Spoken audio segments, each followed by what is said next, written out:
O pedido de vocês é uma ordem, ainda mais se vier em áudio ou vídeo. Really good. Thank you very much. E mandaram áudio pedindo pra gente falar de Bitcoin. Então hoje, especial sobre Bitcoin.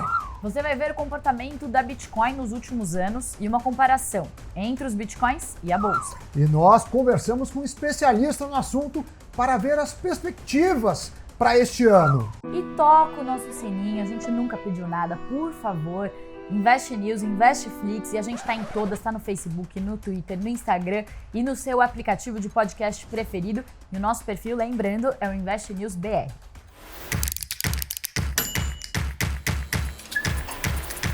Oi pessoal, nossa pauta de hoje veio de mais um áudio de um amigo nosso, né, Sami? Amigo nosso, trabalhou com a gente, mas ele é muito querido nas redes sociais. Eu diria que ele é um famoso que nos prestigia aqui no Cafeína. Exatamente. Então, Tassius Veloso mandou um áudio. Vamos escutar o que ele pediu pra gente.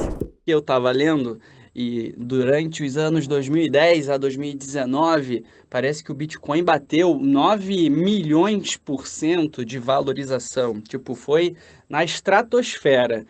E acompanhando o Samidana, no passado, eu sei que o Sami já falou algumas vezes que tem um certo pé atrás, tem uma restrição com o Bitcoin. Mas em 2020, qual é a visão dele para essa criptomoeda e considerando-se esse histórico de um baita crescimento? Tá aí então o Tassius, nosso especialista em tecnologia, amigão nosso, e a gente sabe que Bitcoin não é um termo comum para muita gente. O que seria uma Bitcoin, então? Supostamente ela teria sido criada em 2009 pelo Satoshi Nakamoto, que seria japonês, mas até hoje não se sabe se é uma pessoa, se é um grupo de pessoas, né, Sami? Tem um mistério envolvendo a criação da Bitcoin, mas fato é que é uma moeda virtual e que quebrou muitos paradigmas no mercado financeiro. Né? Ela é uma criptomoeda. A data também é meio controversa. O registro que eu tenho é de 2008. Mas pensa que naquela época ninguém sabia nem o que era Bitcoin. Então, o valor era praticamente zero. Qualquer coisa que valorize em cima de zero dá infinito. Aí a explicação do Tasso. Mas... Dos 9 milhões lá que ele falou, 9 milhões, né? mas é bem verdade que a moeda subiu muito. A minha crítica sempre foi na função da moeda. Porque uma moeda, claro, o governo precisa autorizar ou não autorizar, mas não é disso que eu estou falando. Estou falando da função econômica. Uma função fundamental é ter reserva de valor. O que é reserva de valor? Você deixa seu dinheiro lá, troca por essa moeda, né? E ela é mais ou menos estável. O Bitcoin varia muito, para cima e para baixo, para cima e para baixo. Então, quando o dólar varia 10%, em um curto período de tempo, ele é capa de vários jornais, ficam discutindo horas e horas. O Bitcoin varia várias vezes 10% em dias. Então é essa a questão. E a outra questão é como meio de pagamento. As pessoas que estão comprando Bitcoin, pelo menos a esmagadora maioria, é como especulador. Vou comprar porque eu acho que vai crescer. Até aí, ok, mas vai pagar algumas coisas com Bitcoin, vai comprar um sorvete com Bitcoin, vai pagar um táxi, primeiro que não é aceito. E os poucos lugares que aceitam, não é tão fácil, custa caro que eles cobram a transação. Eu lembro de uma matéria do G1 que foi feita, que era uma dor de cabeça. Eles tentaram 5 pagamentos, se eu não me engano, 3 deram errado e os outros custaram quase o dobro. Então, ainda tenho minhas ressalvas. Mas não sou um especialista em criptomoedas, existem milhares no mundo, Bitcoin é uma delas, talvez a mais famosa. E o que a gente fez?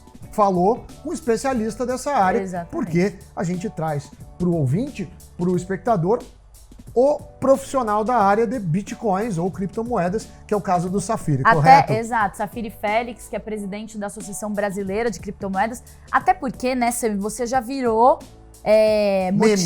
já virou meme de criptomoeda, de Bitcoin. Sim, vamos verdade. tentar achar alguma coisa para botar na edição? Vamos.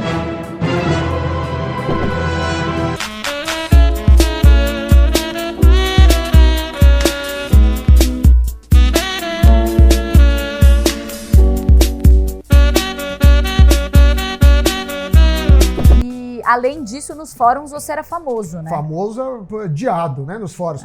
Mas tinha uma ponta de razão, porque você falou que tinha uma bolha de Bitcoin lá E realmente o preço caiu muito, né? A gente vai ver daqui a pouco. É muito difícil dar o preço do Bitcoin. Por que vale tanto? Porque a oferta é limitada? Porque a oferta é limitada. Você tem oferta limitada de Fusca modelo 74 e nem por isso o preço é infinito. Então é complicado dar o preço do Bitcoin. E aí que eu receio, né? Você tem longa história das bolsas, que você fala assim, por que você está comprando? Eu estou comprando porque amanhã vai valer mais, porque está todo mundo comprando. Então, a gente chama isso de teoria do tolo maior. Você sabe que você pode estar sendo tolo, mas você acredita que vai ter alguém mais tolo que você. Até que um belo dia não tem ninguém, então você vira o tolo maior. Mas vamos ouvir quem conhece entende o assunto. Safiri Félix. Vamos lá.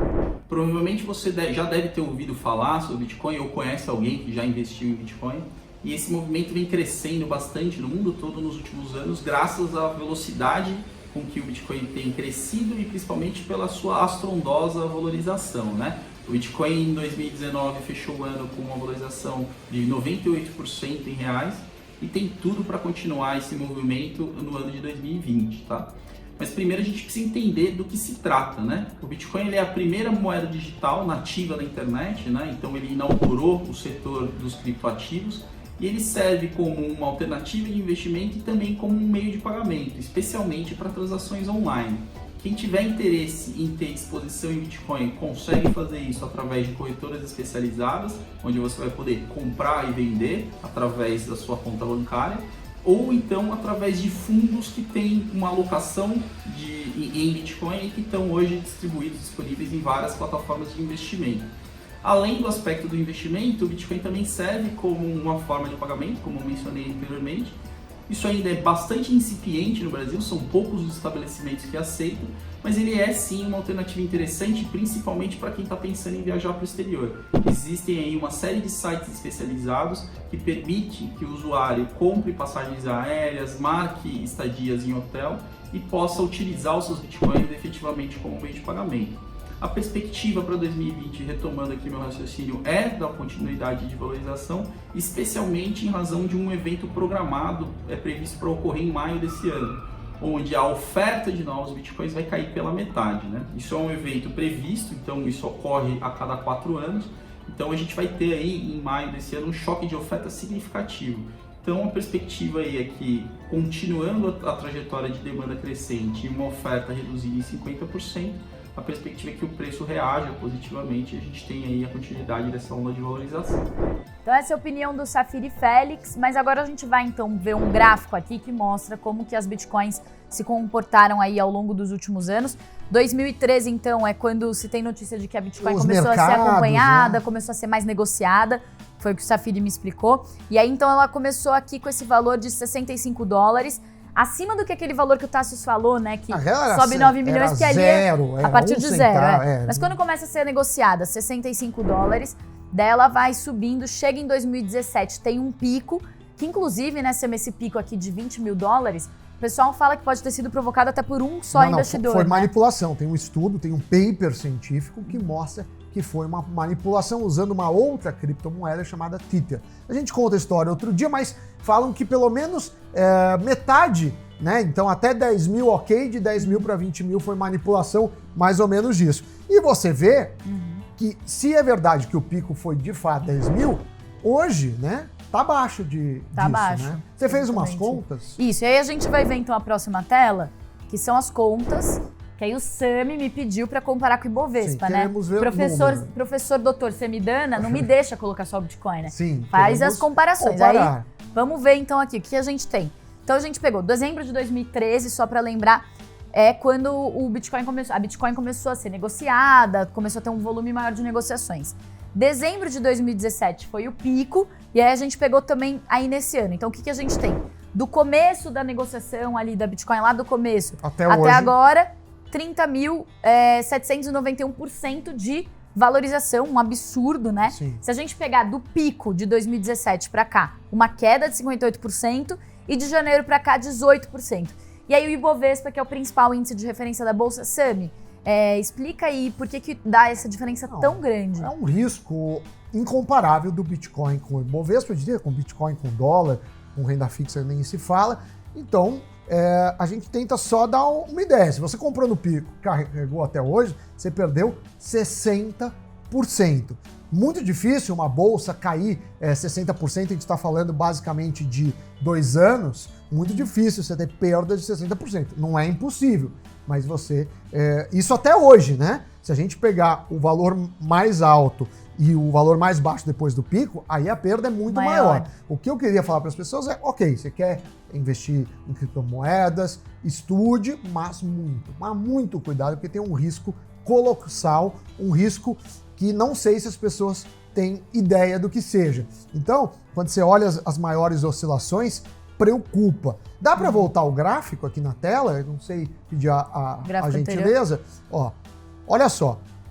Porque quando a gente está falando desses 58 é daqui até aqui. Se eu pegar daqui até aqui, a perda é muito maior que 58%. Sim, é claro que você nunca sabe o que vai acontecer amanhã. Mas se para a bolsa a gente já pede cautela, para criptomoedas é muito mais cautela, mas, no entanto, tem subido muito esse ano, vale a pena ser pauta aqui no Cafeína. E, Sami, assim, a gente vê também que oscila muito, né? Aí o Safiri falou também que ele acha que a criptomoeda é como se fosse a pimenta da sua carteira de investimentos e que deveria ser um percentual entre 1 a 5% da carteira. E ele até falou assim, e diversificar entre outras criptomoedas, porque tem milhares de criptomoedas. Ele falou que não é o caso, que assim, para você ter uma criptomoeda em reais, seria algo entre 30 e 40 mil reais pra você ter uma. Mas você pode Se você não consegue nem frações. ter uma, não faz sentido você... Mas você pode ter frações. Exatamente, pode ter frações. Só que ele disse assim, se você não consegue nem ter o dinheiro assim pra ter uma Bitcoin inteira, que seria algo entre 30 e 40 mil reais, não faz sentido daí você comprar outras. Você concorda? Não, pra mim não... Assim, a questão não é isso, mas eu imagino assim, se o valor não é tão grande. Agora, a minha pergunta é, tem 1.200 moedas.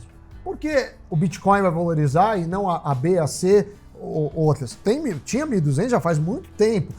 E outra, por que vai valorizar? Né? Tem essa questão de oferta, mas isso eu ainda não vejo o Bitcoin como uma moeda pelas funções da economia. Agora, mudando de assunto, se 2019 foi o ano da reforma da Previdência, neste ano o novo assunto nas rodinhas econômicas é a reforma tributária. Aí, pedimos para quem? Para ela, Thaís Laporta, chiquérrima, que fez uma matéria maravilhosa no investnews.com.br que explica o que você quer saber, mas não estava entendendo porque fica confuso essas informações. Então, Laporta na nossa tela. Bom dia, pessoal do Cafeína. E na semana passada rolou mais uma polêmica envolvendo os impostos no Brasil. Tudo começou quando o ministro da Economia, o Paulo Guedes, disse que quer criar o chamado Imposto do Pecado, que vai incidir sobre itens como cigarro, bebidas alcoólicas e até alimentos processados com açúcar. A declaração foi suficiente para derrubar em 2% as ações da Vale, que já não vinha agradando muitos investidores. Mas o fato é que o presidente Jair Bolsonaro logo jogou um balde de água fria nas ideias do Guedes e disse que não vai ter aumento de imposto no Brasil por enquanto. De toda forma, o assunto vai entrar com tudo no Brasil esse ano, já que tramita no Congresso uma proposta para criar um imposto único. A ideia é substituir os vários tributos que incidem sobre produtos e serviços no Brasil. O nome desse imposto seria IBS, e segundo o IPEA, ele teria uma carga tributária de 27%, uma das mais altas do mundo, o que já acontece hoje em dia. A intenção é fazer com que fique mais fácil entender como incidem os impostos sobre os produtos no Brasil. Isso porque impostos como o ICMS acabam incidindo sobre todas as etapas da cadeia produtiva, da distribuição e comercialização. E como tudo é repassado para o preço dos produtos, proporcionalmente acaba penalizando os mais pobres. A criação desse novo imposto ainda vai gerar bastante discussão esse ano, é o que a gente vai ver. Tudo isso e muito mais você encontra no investnews.com.br e na sua rede social preferida. Confere lá. Muito bem, tá aí a Thaís, vamos ver a matéria dela, ler lá no investnews.com.br. Sami, você também acha que esse é o assunto que vai dar pano para manga esse ano? Você acha que a gente tem algum avanço nesse sentido? Olha, tem duas coisas. Primeiro, que não será discutido a baixar imposto, né? A gente não está falando alíquota é alta, baixa. O que estão fazendo, e tá tem uma proposta na Câmara, outra no Senado, é de como redesenhar o sistema tributário. O Brasil não segue nenhum país desenvolvido ou nenhum parâmetro. Aqui a gente paga imposto na origem, então onde fabrica, paga. Isso é uma coisa que não existe em outro lugar do mundo. Até E onde acaba você tem... penalizando a população de baixa renda. Né? Não só isso, né? Você tem, assim, cereal tem uma alíquota, chocolate tem outra. E barrinha de cereal com chocolate? Aí ninguém sabe, aí fica uma confusão, aí entra em discussão. Isso também é porta para corrupção, para lobby. Então o que vai ser feito, as duas propostas caminham nesse sentido, é um único imposto sobre bens de consumo, né? Então vai ser nos moldes do IVA, que é o Imposto sobre Valor Adicionado. Então cada hora que vai aumentando a cadeia, você vai pegando quanto adicionou de valor na cadeia, né? Então você pegou um parafuso, fez uma peça. Quanto parafuso agregou na peça, cobra o imposto. Depois a peça vira um motor, quanto agregou o imposto. E vai fazendo isso até o consumidor final. E também a gente tem, como vários outros países, especialmente na Europa, o imposto para males. Então, cigarros e bebidas alcoólicas normalmente têm um imposto extra. Mas fora esses produtos que são viciantes e muito prejudiciais à saúde, você tem um imposto único. Então, não importa se você está comprando um tênis ou se você está comprando, por exemplo, uma roupa ou até um alimento. Então, vai ficar assim, parece que vai ser muito mais adequado aos parâmetros internacionais, mas isso não é de uma hora para outra. Vão votar e querem aprovar no primeiro semestre, não só isso, como nova tributação para empresas, para imposto de renda, mas também votam, mas demora 10 anos, pelo menos, para implementação. Mas diria que esse é o principal problema econômico do país hoje. É muito complexo, muito ineficiente e um prato cheio para quem é corrupto, porque aí você fica criando exceções e aí cada exceção são, às vezes, milhões, pode ser até bilhões de impostos pagos a menos ou a mais indo para o bolso de alguém. Só para finalizar, para o consumidor na ponta final, qual que é o benefício? O que muda para ele? Ele pode esperar menos imposto? Menos imposto, não. Em quantidade, sim, mas a alíquota não. Mas muda que, por ter muita ineficiência, então hoje você precisa de contadores, as empresas é muito caro. Então tem uma chance de diminuir custo das empresas, porque o departamento contábil não vai precisar ter tanta dificuldade, ser tão grande. Mas não estamos discutindo alíquota, estamos discutindo forma. Até porque o governo não tem capacidade de reduzir, ele precisa arrecadar mais, né? Não, e a alíquota você muda, né, de um tempo para outro. A forma é muito mais difícil mudar, então você está definindo as regras do jogo. Legal, ótimo, maravilhosa explicação de Samidana. Muito Por bem. isso que eu gosto Por de isso, trabalhar com o Samidana, ele simplifica as coisas. E tem no YouTube, a gente entende. No YouTube tem uma série especial sobre reforma tributária que eu fiz. Que legal. Então você pode checar aí no YouTube. Samidana Reforma Tributária? Aparece vários, tem várias entrevistas que eu fiz. Mas, Pri, eu acho que tudo que é bom dura pouco. Cafeína de hoje acabou, começo da semana, daqui a pouco tem o Flash, final do dia tem Doni Denútil, também tá cheio de... E o teu gadget de hoje? Hoje você sabe o que é isso? Não. É um termômetro. Quer dizer, já me explicou, mas... de Galileu. Termômetro de Galileu. Então, pela densidade das bolinhas, você sabe a temperatura. É um gadget, como você gosta que eu fale, maravilhoso. Então, comentem aí se vocês gostaram do Netflix, dos gadgets. A camiseta de hoje. Do telão, da Priscila com as bijuterias e joias caríssimas. E vamos tocar o barco, porque daqui a pouco abre o mercado. Aparece vários, tem várias entrevistas que eu fiz.